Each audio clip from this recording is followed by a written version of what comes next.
Empezamos con comportamiento mecánico del hormigón. Como siempre, en nuestro temario, primero vamos a dar una pequeña introducción al comportamiento mecánico, luego vamos a hablar de la deformabilidad, que es una de las propiedades más importantes, luego vamos a hablar de la resistencia, vamos a hablar de otro tema que también tiene relevancia, la adherencia. Nos adelantamos a un tema que van a tener cuando vean estructuras de hormigón, pero vamos a ver desde el punto de vista tecnológico del hormigón.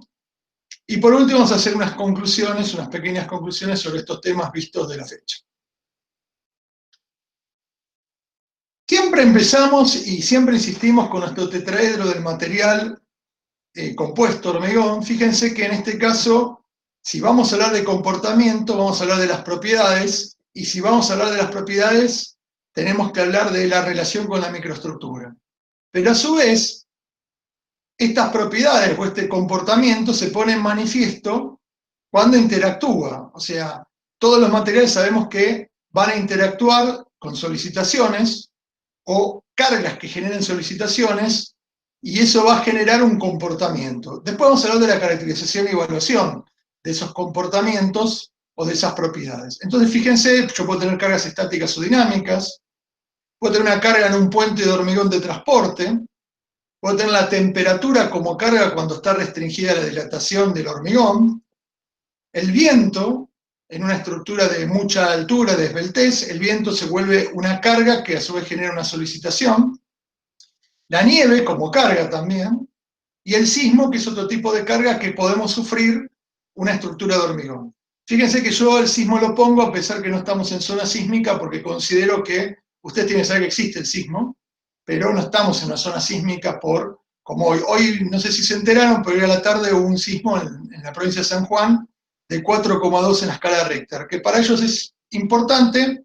No tuvo daños importantes porque es una provincia que tiene mucha estructura antisísmica, pero es un sismo que sale un poco del estándar de los sismos que normalmente tienen. Todos los días tienen sismos. En las áreas de Mendoza y San Juan son zonas muy sísmicas, ¿no?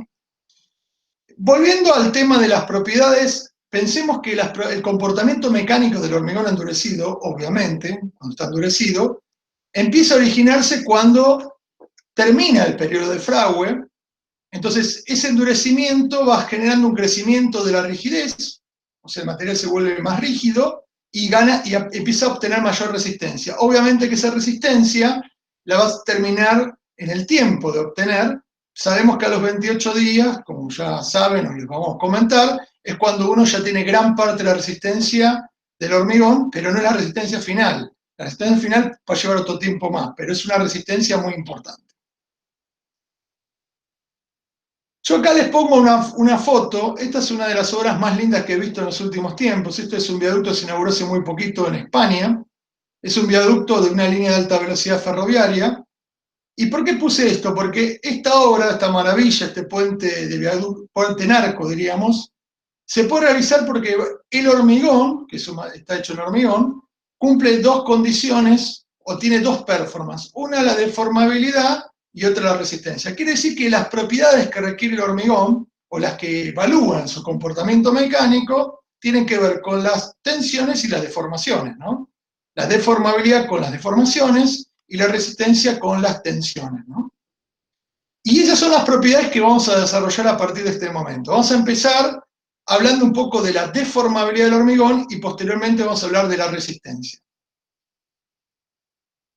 Ustedes saben que en comportamiento de los materiales, cuando vimos comportamiento en tecnología de los materiales, dijimos que los hormigones, o que los materiales en general, pueden tener diferentes curvas o respuestas a la deformabilidad. Entonces, podemos tener una respuesta del tipo que es una respuesta lineal y elástica, o puede tener una respuesta lineal y no elástica, o sea, elástica y no lineal, porque en este caso se deforma a medida que aumenta la carga y vuelve siempre y cuando el campo elástico, en este caso también sobre la curva.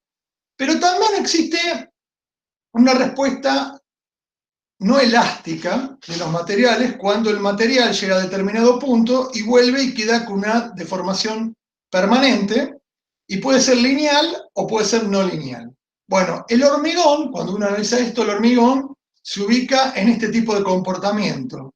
Es un comportamiento de respuesta no lineal elástica y tiene una parte no elástica, por lo tanto va a tener una deformación permanente. Esto es importante porque esto es lo que nos caracteriza a nosotros desde el punto de vista elástico del hormigón. Cuando uno ve una curva de hormigón, se encuentra con que el hormigón tiene en realidad, como sabemos, más de un módulo de elasticidad, uno podría distinguir. Tiene un módulo de elasticidad tangencial inicial, que es este. Tiene un módulo de elasticidad tangente, que es este.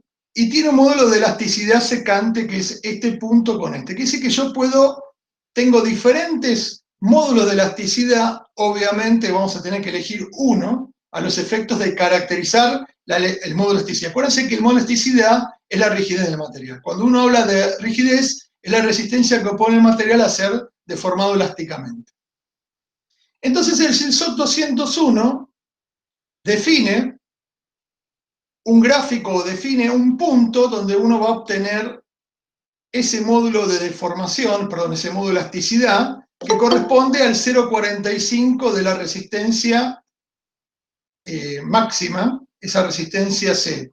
Fíjense que esa fórmula que ven acá, que es tangente de phi, que este ángulo que forma, se convierte para hormigones de densidad normal en esta fórmula, y cuando uno la realiza, encuentra que para un hormigón H15 le corresponde un módulo de elasticidad de 18 gigapascales, para un H30, 26 gigapascales. Quiere decir que hay una correlación entre el módulo de elasticidad y la tensión, lo cual es lógico porque la tensión es la que me define a mí el comportamiento. Entonces, de alguna manera hay una correlación. Esto es importante porque siempre uno va a tener que definir en este tipo de materiales cuál va a ser el módulo de elasticidad normalizado de alguna manera. ¿Cuáles son los componentes? Esto lo vimos el año pasado, cuando hicieron tecnología del material, lo que hicieron el año pasado. Dijimos que cuando un material compuesto, cuando uno necesitaba las curvas de tensión de formación, en este caso del agregado, la pasta cementicia y del hormigón, que obviamente es la matriz pasta cementicia más el refuerzo de partículas de agregado, uno encuentra, ¿qué cosa? Que el módulo de elasticidad del agregado, que es esta curva, obviamente es mucho más rígido y mayor que el módulo de elasticidad de la pasta cementicia. Y obviamente es el que contribuye a que se forme esta curva. Fíjense que estos dos módulos de elasticidad son lineales, pero el módulo resultante del material compuesto hormigón no es lineal. Y, como decía, siempre módulo agregado. Acá se ve claramente por qué se refuerza la pasta cementicia con partículas de agregado, para mejorar su comportamiento mecánico, como se ve en este caso la rigidez. Pero ¿qué ocurre? El módulo de elasticidad del agregado tiene que ver mucho también con el módulo propio que tiene agregado. Entonces no es lo mismo un módulo de agregado de un granito que un módulo de un agregado de caliza de alto módulo. Fíjense cómo cambia el módulo de elasticidad versus la resistencia a compresión en función del tipo de agregado. La caliza tiene mucho más, este tipo de caliza, ¿no? Tiene mucho más rigidez y por lo tanto le otorga mucho más rigidez al hormigón que el caso del granito, ¿no? ¿Qué factores son los que me determinan a mí o afectan ese modo de elasticidad del hormigón? El primer factor es el estado de humedad de las muestras y la condición de carga. El segundo factor es el modo de elasticidad propio de la matriz.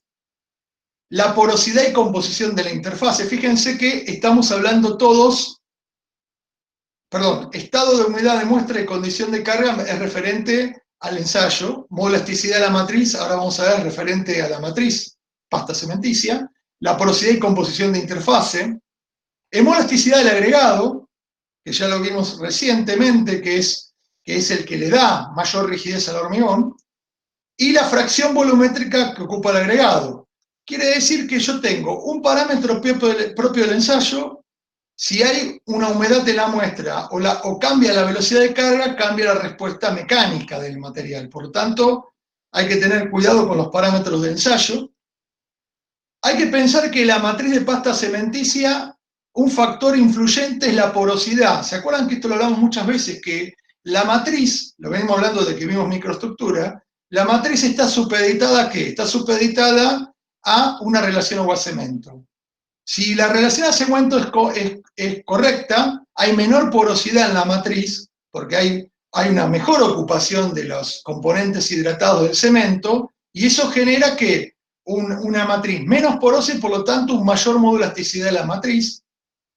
A su vez la interfase, también lo mismo, si la interfase logramos vía los componentes mejorar la condición de interfase, eso también hace que a menor porosidad y mejor composición de hidratados en la interfase, mejor modo de elasticidad va a contribuir a un mayor modo de elasticidad del hormigón.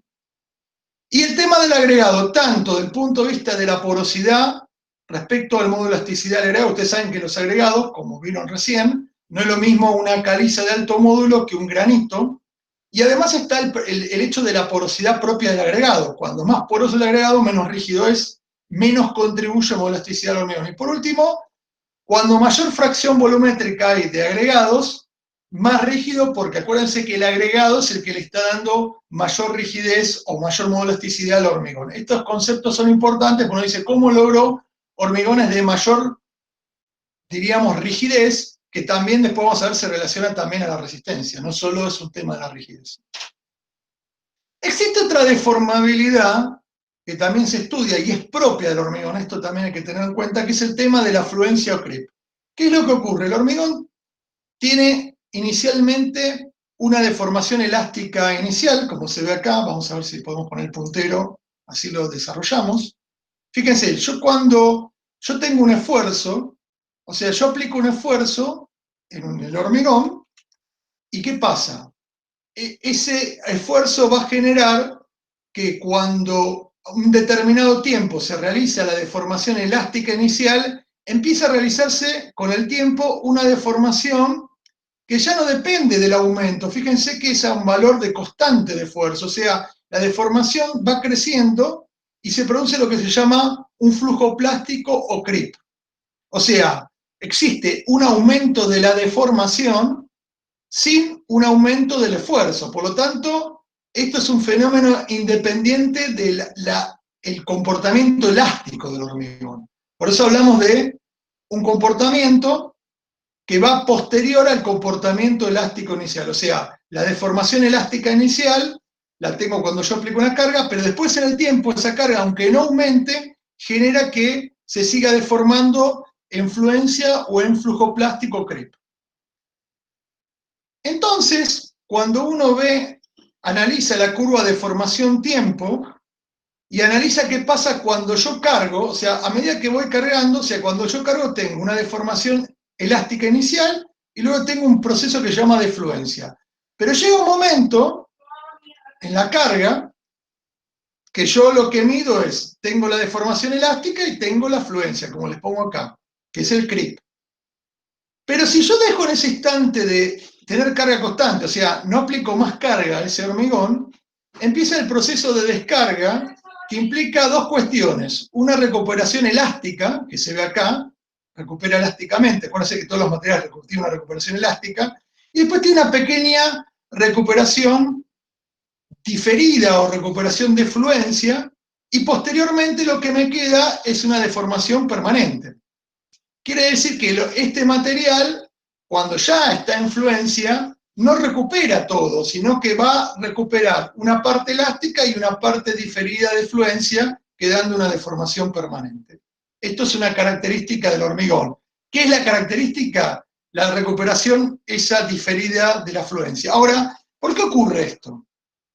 Fíjense, yo acá les pongo un gráfico que tiene en cuenta la deformación en función en el tiempo debido al secado. ¿Por qué el secado? Porque se ha demostrado que este fenómeno de fluencia lenta o flujo plástico, creep, tiene que ver con que la pasta hidratada del cemento, o sea, los compuestos hidratados, los silicatos y aluminatos que se van hidratando, que ya hablamos oportunamente, no son estables cuando se expone en ambientes donde la humedad es menor que la saturación. ¿Qué significaría eso? Significaría que frente a un esfuerzo sostenido, dependiendo de la magnitud y la duración de la carga, estamos hablando en el tiempo, el silicato de calcio empieza a perder agua físicamente absorbida. Fíjense que es agua físicamente absorbida.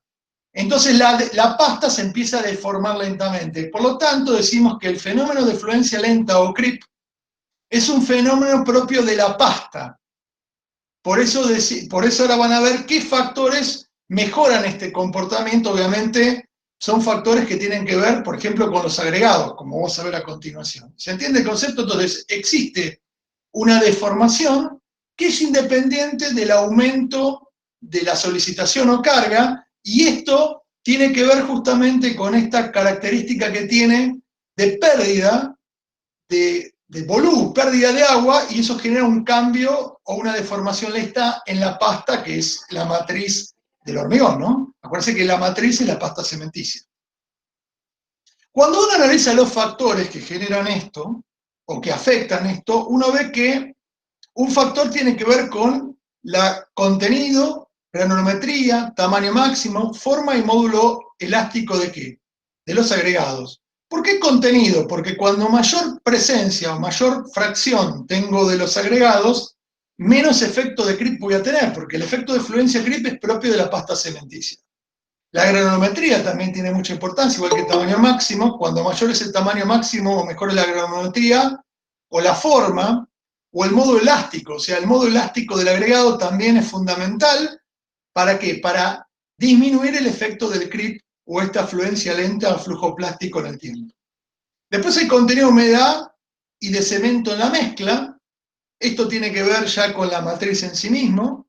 Cuando mayor cantidad de cemento, menos creep va a haber, y obviamente que el contenido de humedad tiene que ver con la relación agua-cemento.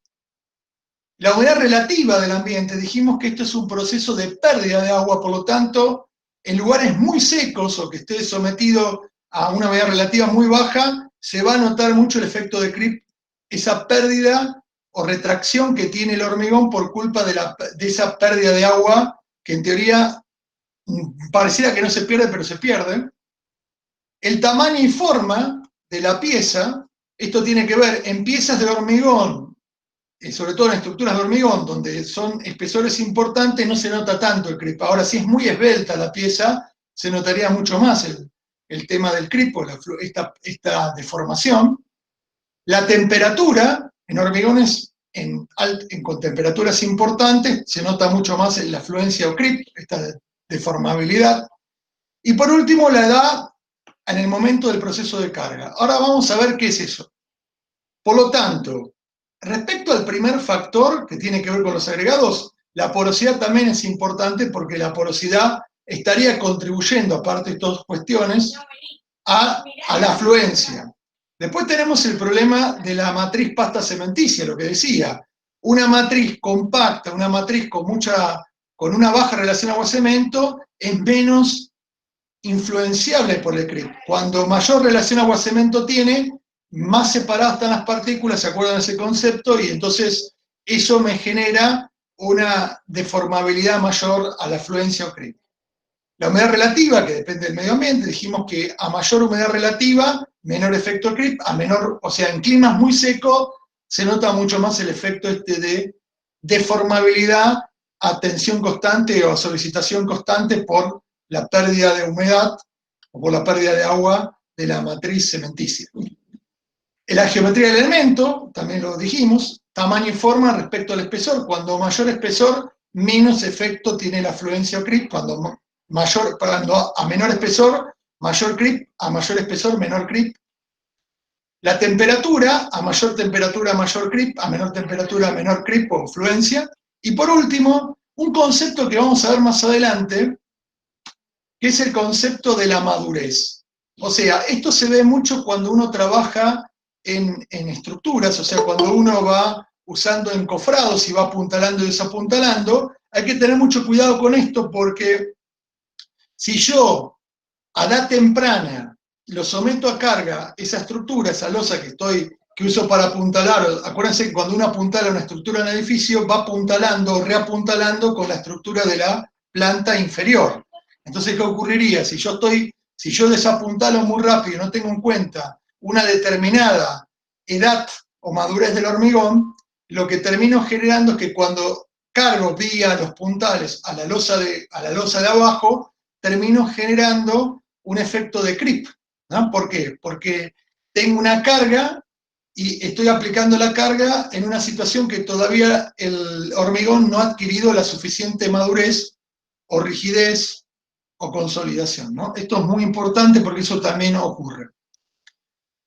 Bueno, pero otra propiedad, o la propiedad más importante, cuando uno piensa en hormigón siempre piensa en lo que estamos viendo acá del costado, que es la resistencia a compresión. Acá lo que están viendo es la falla de una probeta en ensayo de compresión. Esto es una delicadeza que ha tenido Gino Thomas, y Gino Thomas ya ha preparado un anexo a esta presentación, que todavía no está subido en el campus, pero que lo van a ver ahora, con una serie de consideraciones respecto a los diferentes tipos de falla que uno visualiza en la rotura de probetas de ensayo de compresión. Recuerden que estamos hablando de la propiedad, pero no podemos dejar de pensar, así cuando uno hablaba de las propiedades mecánicas en comportamiento de los materiales, hablábamos del ensayo de tracción del acero, estamos en el hormigón y no podemos dejar de pensar en el ensayo de compresión, que es lo que nos define el comportamiento mecánico a la propiedad más importante, una de las más importantes, que es la resistencia a compresión. ¿Qué tiene que ver la resistencia? O sea, ¿cómo defino la resistencia yo a compresión del hormigón? La voy a definir como la capacidad que tiene el material hormigón para resistir un esfuerzo sin que se produzca la falla del mismo. Ahora, el tema de la falla es algo que se va a producir o generar en el punto más débil del material y va a estar asociado a la formación de fisuras. Esto es muy importante porque siempre hay fisuras en el hormigón, o microfisuras, porque cuando pasa del estado fresco al estado endurecido hay una contracción y hay una microfisuración del hormigón. O sea, la fisura es un fenómeno propio del hormigón. No existe un hormigón no fisurado. Lo que existen son hormigones poco fisurados o microfisurados. Entonces, si yo tuviera un efecto de tracción, vamos a ver que el efecto de tracción o el esfuerzo de tracción no es el más aconsejable. ¿Por qué? Porque el elemento estructural sometido a tracción tiene lo que se llama una falla frágil, una rotura frágil. En cambio, cuando yo analizo la resistencia desde el punto de vista del esfuerzo de compresión, lo voy a entender como la incapacidad que va a tener de resistir ese material, mayores cargas, porque se empieza a producir una fisuración interna, aunque externamente no lo visualice. Esto también es algo que quiero que presten atención, porque se ve claramente en los videos y fotos, sobre todo en los videos que trajo el ingeniero Thomas, que después vamos a mostrarles. Entonces, vamos a ver que cuando uno analiza este proceso de propagación o de generación de fisuración interna, vamos a ver que a medida que va aumentando la tensión, o sea, de compresión, y se va produciendo la curva de deformación, tensión-deformación, vamos a ver que al 25% de la tensión a la cual rompe, vamos a ver que ya existen fisuras en las interfaces, que son preexistentes. Luego de 25 al 50% hay un crecimiento lento de fisuras en las interfaces. Luego se traslada a un crecimiento lento de fisuras en la matriz pasta cementicia. Y por último hay un crecimiento rápido de toda la matriz, y ahí es cuando se produce la rotura por falta de capacidad de tomar mayor tensión por ese desarrollo o crecimiento de fisuraciones internas.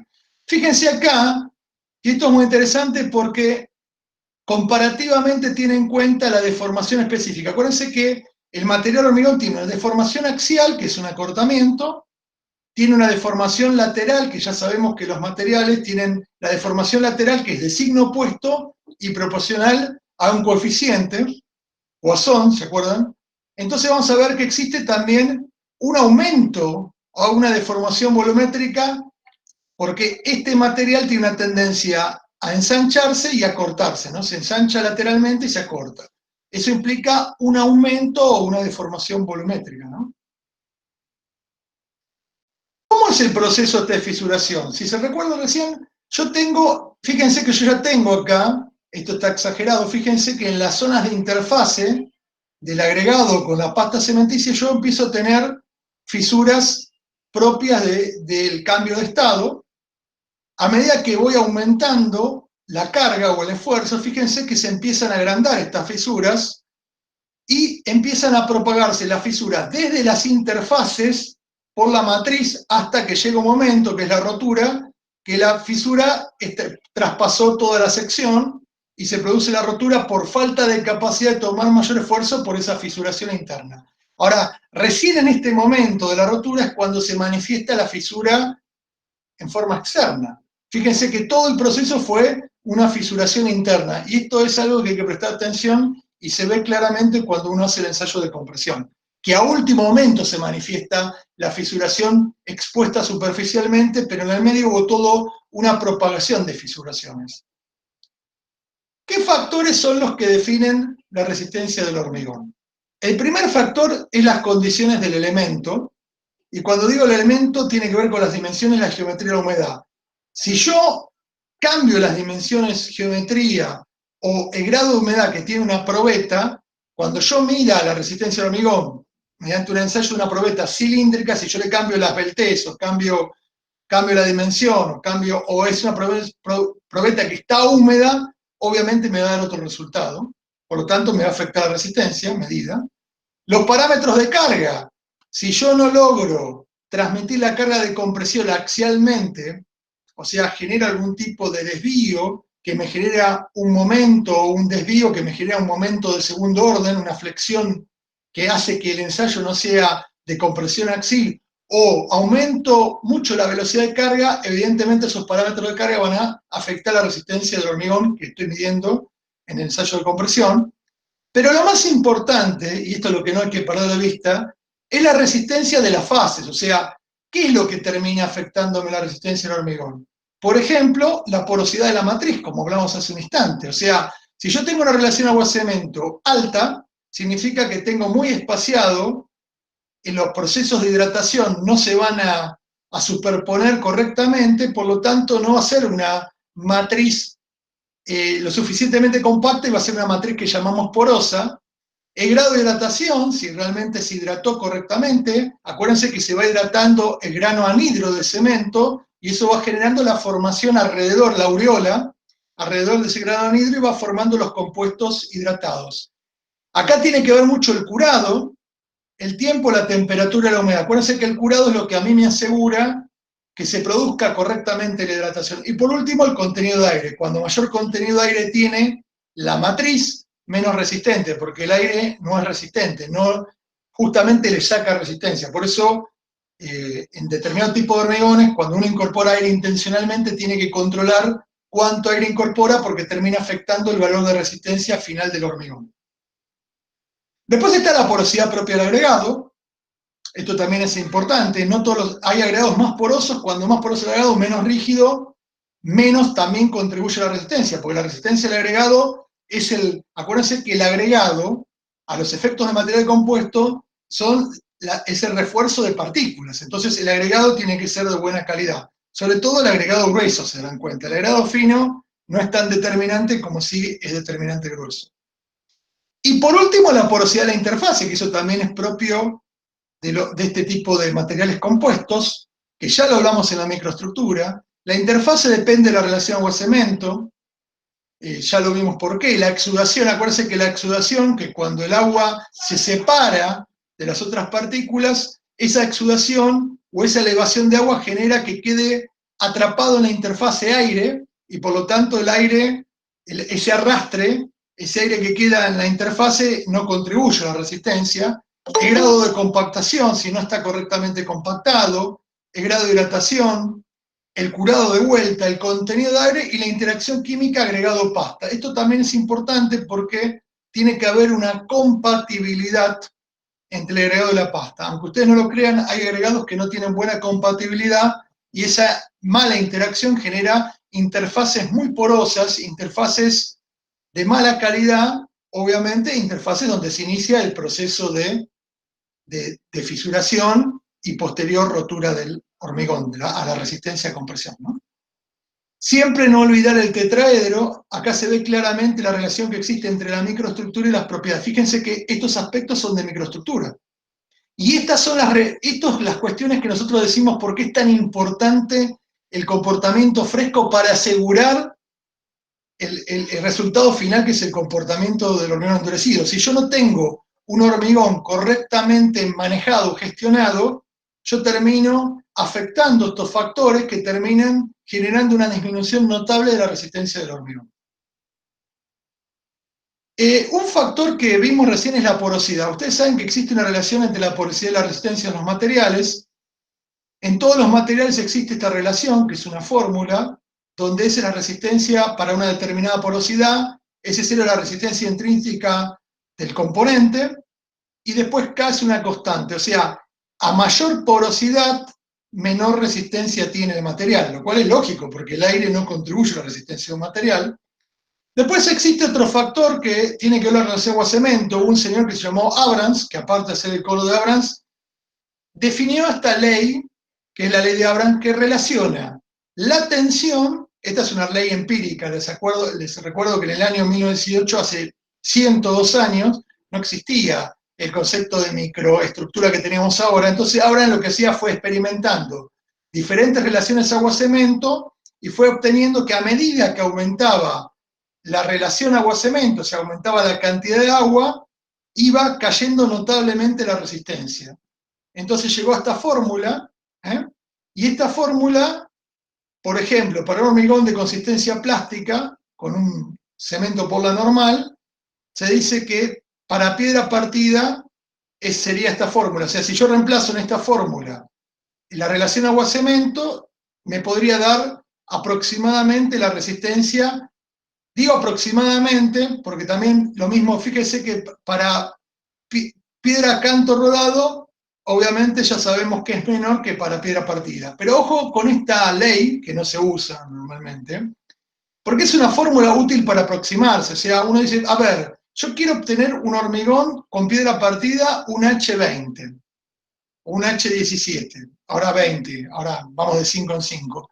Entonces uno podría decir, bueno, para un H20, ¿qué relación agua-cemento necesito? Pero esto es algo muy empírico. En realidad, esto está muy superado, la ley de Abrams, por los estudios actuales que hay de la tecnología del hormigón. Otro factor importante a tener en cuenta que contribuye a la resistencia es el agregado.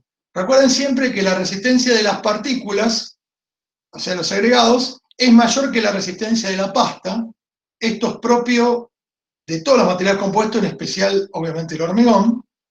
También que cuando mayor tamaño máximo tiene la mezcla de agregados, voy a requerir menos agua y voy a tener igual consistencia y contenido de cemento. Quiere decir que si tengo menos agua, voy a tener mayor resistencia. Por eso se trata siempre de trabajar con agregados de mayor tamaño máximo, hasta cierto punto.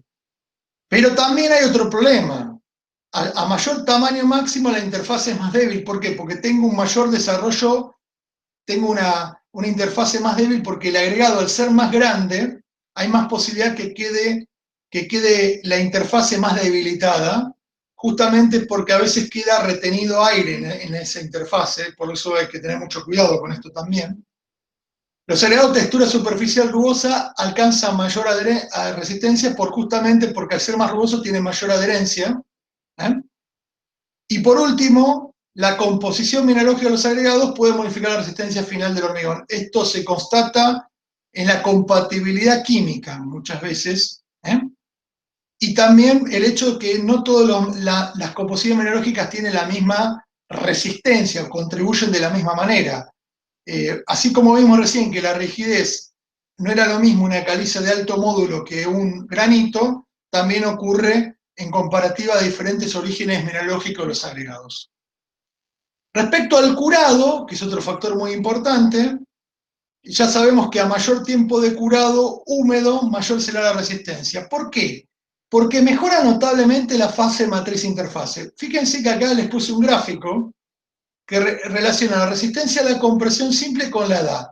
Y hay diferentes curvas que tienen que ver mucho en qué condición se cura. Fíjense que la mejor curva es la que está al aire después de 28 días de curado continuo. O sea, a medida que le mantengo una determinada condición de humedad y temperatura, también mejora notablemente que el valor de resistencia que obtengo Y eso ocurre porque tengo una mejor matriz e interfase. Por eso es tan importante el curado, tema que después nos vamos a explayar cuando veamos gestión del hormigón en obra, elegir correctamente el curado y asegurar que el curado me permita obtener la mejor microestructura, obviamente, y la mejor performance respecto, en este caso, a la resistencia.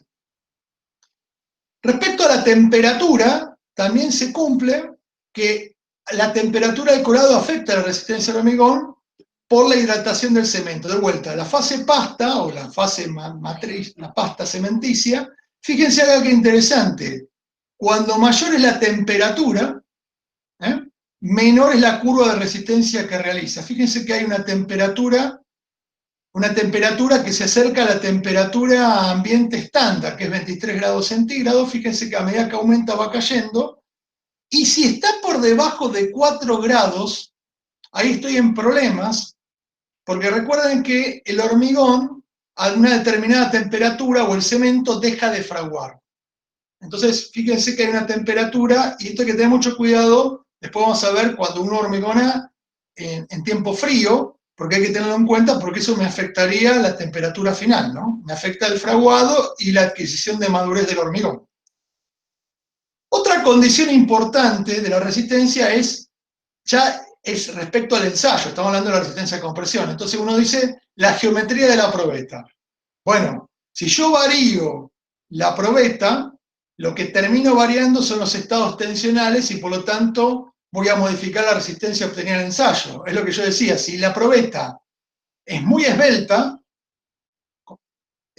cambia totalmente el ensayo porque estaría introduciendo pandeo, aparte de la compresión que les quiero introducir.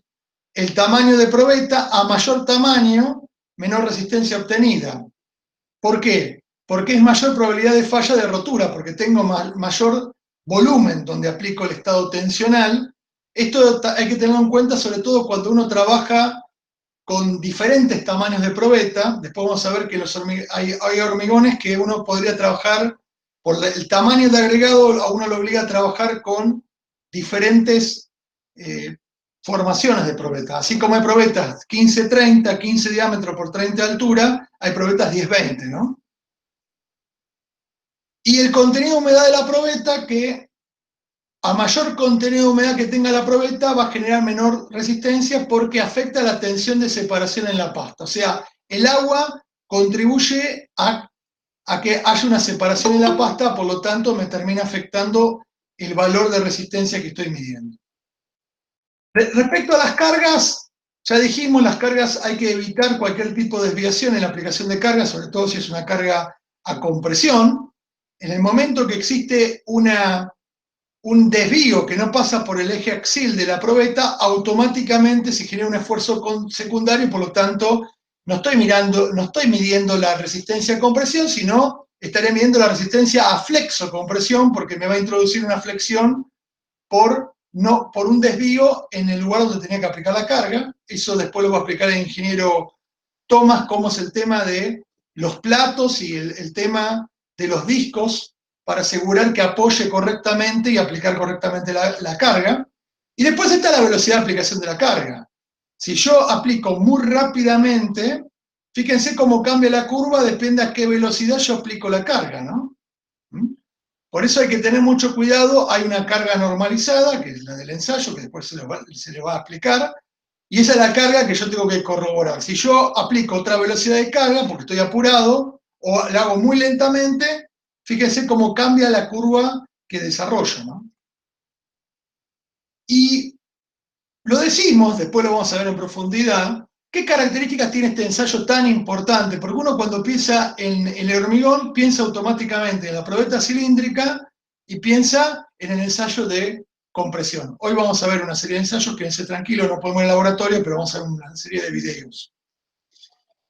Este es un método, que caracteriza la resistencia a compresión, está normado por la IRA 1546, se trabaja con probetas cilíndricas de 150 por 300, después el ingeniero les va a comentar que se puede trabajar con 100 por 200 también. El moldeo y curado de estas probetas corresponde a la IRA 1534 y 1524. La velocidad de ensayo, esto es muy importante, está normada entre 0,2 a 0,6 megapascales segundo. Los valores esperables de un hormigón convencional, medido de esta manera, son de 15 a 60 megapascales. Y cuando hablamos de un hormigón de alta resistencia y alto desempeño, estamos hablando de hormigones que miden, en este ensayo, valores mayores a los 60 megapascales a rotura. Una cosa importante que después nos vamos a explayar es la forma de rotura. En general la rotura de las probetas se llama de 2 conos o de reloj de arena, y eso está definido en la IRA 1546, qué roturas son esperables. Y obviamente existe una norma que es la CTM C39, que me da diferentes tipos o esquemas de forma de rotura. O sea, no solo tenemos una rotura, sino podemos llegar a tener diferentes formas de rotura. Cuando uno habla de rotura-fractura puede encontrar estos tipos. Puede encontrar una rotura donde se forma claramente ese reloj de arena. ¿Ven? Ahí los planos de rotura. Acá se ve claramente este tema. Fíjense que acá hay una diferencia y eso tiene que ver con los cabezales de apoyo. Esto después lo va a explicar el ingeniero Tomás, que tiene un par de fotos. Fíjense el tipo 2, conos bien formados. En este caso no se definió bien el cono, ven que no se abre bien el cono. Acuérdense que los conos son así, son 2 conos invertidos. Este es el cono de abajo, este es el de arriba. Acá directamente no se forman los conos. Ven que las fisuras son como longitudinales. Acá tienen una fractura diagonal sin fisuras. Esto, para darme cuenta, lo tengo que golpear y se me forma este plano de rotura. Acá tengo una fractura que ocurre cuando los cabezales no están bien adheridos. Entonces, fíjense dónde está el plano de rotura. Se traslada, en vez de estar acá, se traslada al extremo. Y acá también, este también es similar, otro caso donde se genera este cilindro puntiagudo, como les puse ahí. Bueno, estos son tipos de roturas de problemas que han tenido en los cabezales. El cabezal, después le va a explicar el ingeniero Tomás, es donde yo aplico la presión y es donde obviamente estoy transmitiendo la solicitación a la probeta. Respecto a las clases resistentes, también vamos a ver que el CIRSOC define estas clases resistentes, habla de resistencia especificada.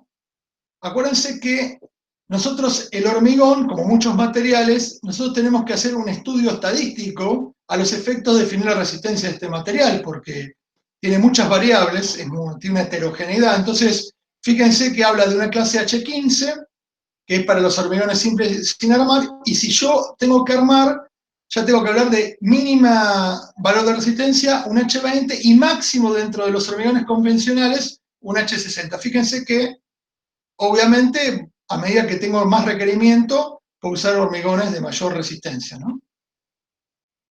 Ahora, la resistencia que está definiendo ahí el CIRSOC, que es el Reglamento de Seguridad en Obras Civiles, tiene que ver con algo que se llama resistencia especificada y tiene que ver con la resistencia característica. En este caso, este reglamento, a diferencia del anterior, que es del año 82, toma un cuantil. Esto, si ustedes se acuerdan de probabilidad estadística, esto lo vamos a ver, quédense tranquilos. Significa que lo que a mí me asegura esta resistencia característica es que el 90% de las veces es superada. Existe un 10% donde no es superado, pero el 90% siempre de la población total supera dicho valor. Es muy importante porque esta resistencia especificada es una medida estética de la resistencia potencial. Una cosa que también es fundamental, que vamos a hacer mucho hincapié en esta materia, es el tema de que esta es la resistencia que yo estoy midiendo moldeando probetas del hormigón provisto, o sea, el hormigón elaborado. No significaría siempre que el hormigón colocado corresponda a la resistencia del hormigón elaborado que estoy midiendo. Y otra cosa importante, que cuando se cambió, esto es muy importante porque mucha gente se confunde, al cambiar el cuantil, pasar de 5 al 10%, implicaría que el hormigón equivalente, lo que sería hoy un H20, antes era un H17, o sea, al subir el cuantil, automáticamente estoy trabajando con hormigones que tienen mayor valor, pero que son equivalentes a hormigones de menor valor. Esto lo vamos a ver, quédense tranquilos, con lujo de detalle cuando veamos el control estadístico de hormigones, ¿no? Esto se ve bien y se entiende bien este concepto. Pero también existe, a veces tengo que medir no solo la resistencia a compresión, que es el gran atributo que tiene hormigón, sino a veces necesito medir la ensayo, tengo que hacer ensayos para medir que la resistencia a tracción. Voy a ver que hay una serie de ensayos. No es tan importante el ensayo, pero sí es importante entender la diferencia de comportamiento que hay a tracción y a compresión. Fíjense, si yo hago un ensayo de tracción directa, que es una probeta de este tipo, como está en la foto, cuando yo aplico la tracción, me encuentro que el valor de tracción es del 7 al 11% de la compresión. Esto es la dificultad tecnológica que tiene hormigón. Por eso tuvieron que desarrollar hormigón armado, porque muy bueno a compresión, pero muy malo a tracción. Y si yo hago otro tipo de tracción, que es por compresión diametral, o sea, acuesto la probeta, esto después lo vamos a ver cuando veamos la caracterización de evaluación de ensayos, fíjense que este tipo de resistencia que yo mido es del 8 al 14% de la compresión. Y si hago un ensayo de tracción por flexión, ustedes saben que cuando yo flexiono una viga, la parte superior, esto es una fuerza de tracción, y esto es una fuerza de compresión, porque esto se acorta arriba y las fibras se largan abajo, es una fuerza de tracción. Por lo tanto, cuando yo mido tracción por flexión, me encuentro que está del 11 al 23% de la compresión. Quiere decir que, como verán, es notablemente inferior la resistencia a compresión, perdón, la resistencia a tracción respecto a la compresión. Por lo tanto, ahí surge la necesidad de colocar barras de acero en las zonas de tracción para mejorar, vía el hormigón armado, mejorar el comportamiento mecánico, donde el hormigón no es bueno, toma la tracción que el acero. Ese es el concepto del hormigón armado, ¿no? El acero toma la tracción y el hormigón toma la compresión. En una compatibilidad de deformabilidad que tienen esos materiales. Ahora, para asegurar ese trabajo en conjunto, en el hormigón armado necesito asegurar la adherencia de esas barras de acero para que tomen los esfuerzos de tensión y deformación y me aseguren que un grado de fisuración y de flexión en las estructuras de hormigón armado, porque si yo no tuviera ese refuerzo, ya sabemos que se va a romper en una rotura frágil. Y yo no quiero que el hormigón armado tenga una rotura frágil, sino que tenga una rotura que me avise. Entonces, para que me avise, existe el hormigón armado y es muy importante asegurar la adherencia de estas barras para que tomen la tracción que no puede tomar el hormigón. Entonces, esto que está dibujado es esquemáticamente una barra de acero de construcción, el famoso ADN 420, que ya lo vimos en tecnología de los materiales, y fíjense que vamos a ver que hay una serie de factores que me aseguran la adherencia. Por ejemplo, la adhesión química, que es la interacción físico-química entre ¿qué?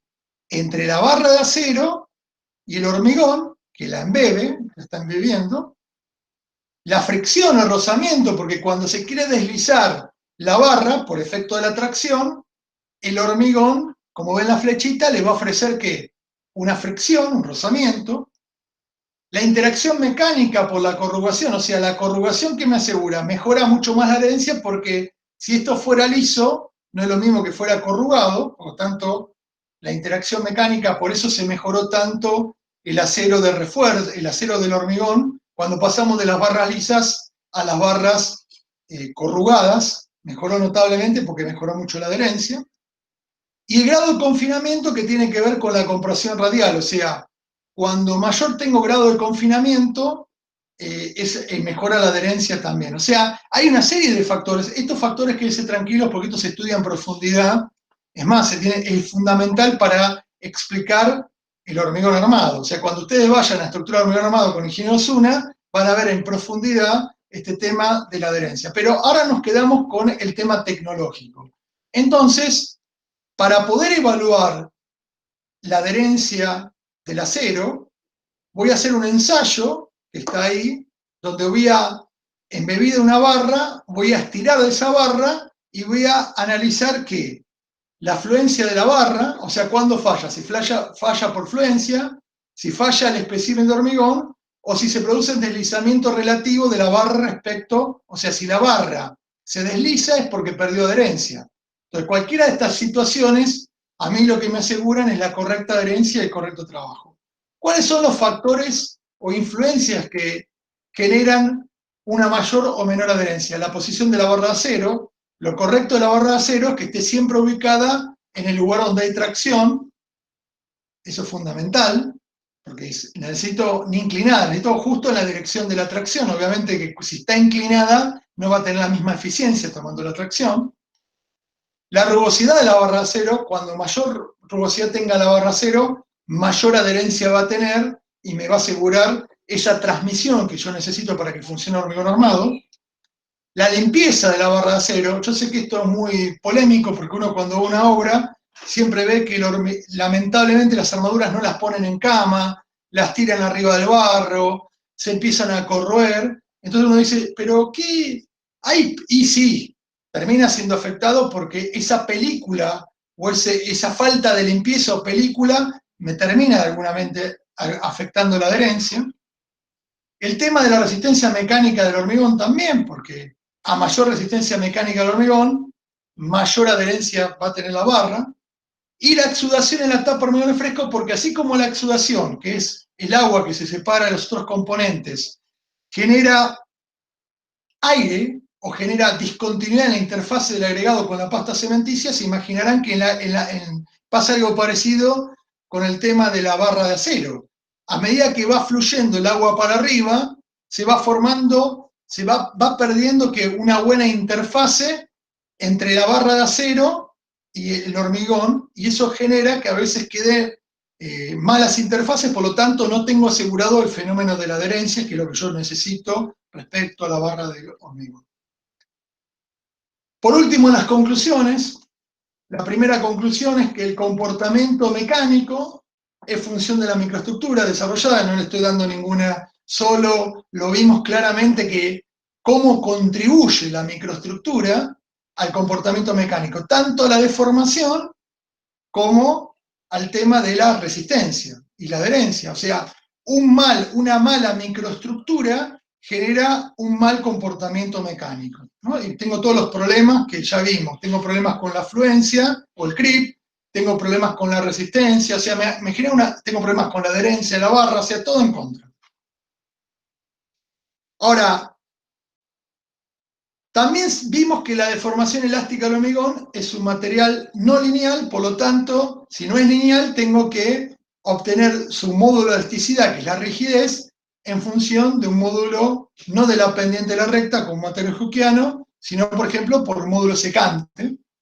Otra cosa importante es que la deformación elástica por fluencia, el creep, es muy importante. A veces puede ser varias veces, y acá tendría que contar, no conté una pequeña anécdota, pero a mí hace muchos años me llamaron por una deformación exagerada en un voladizo muy importante, en una estructura de hormigón, y la conclusión que llegamos era que justamente no se había tenido en cuenta la deformación inelástica por fluencia, por lo tanto, habían tenido en cuenta nada más que la deformación instantánea. Entonces, por ejemplo, el voladizo me daba 3 centímetros de deformación instantánea a la carga de diseño, pero habían tenido en cuenta que por las características que tenía esa obra, tenía una deformación inelástica por fluencia que era 2 veces, o sea, entonces uno veía la estructura y veía que como no habían tomado la contraflecha, no lo habían tenido en cuenta, eso se toma contraflechando esa estructura, terminó, la sensación es que se caía, y no era que se caía, sino que estaba deformado por la fluencia o creep, ¿no? Eso es la anécdota. La resistencia se relaciona con la incapacidad de resistir mayores cargas debido al grado de fisuración interna. Fíjense que es un proceso de fisuración, hasta que ese proceso que arranca normalmente desde la zona más débil, que es la zona de la interfase del agregado con la matriz cementicia o pasta cementicia, eso se va generando hasta que llega un momento que no es más capaz de tomar mayor carga y se rompe. La porosidad de la fase de la microestructura condiciona la resistencia del material compuesto, lo más importante desde el punto de vista.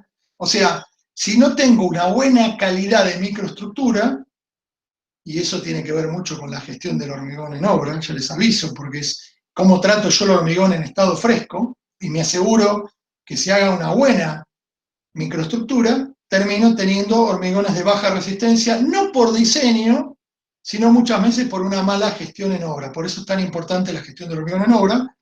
Y por último, la adherencia de la barra hormigón es fundamental porque si yo no tengo una buena adherencia, el hormigón se va a fisurar y voy a tener mucha mayor deformabilidad, porque imagínense un elemento a flexión, si yo no tengo la barra de acero, obviamente se va a flexionar mucho más que si yo tuviera la barra de acero, ¿no? Por eso, pero la barra de acero funciona si hay adherencia. Si no hay adherencia, no hay transmisión, no puede contribuir a la rigidez ni tampoco a la resistencia del elemento si no tiene una buena adherencia. No hay una transmisión de tensiones y deformaciones entre hormigón y las barras de acero del hormigón armado.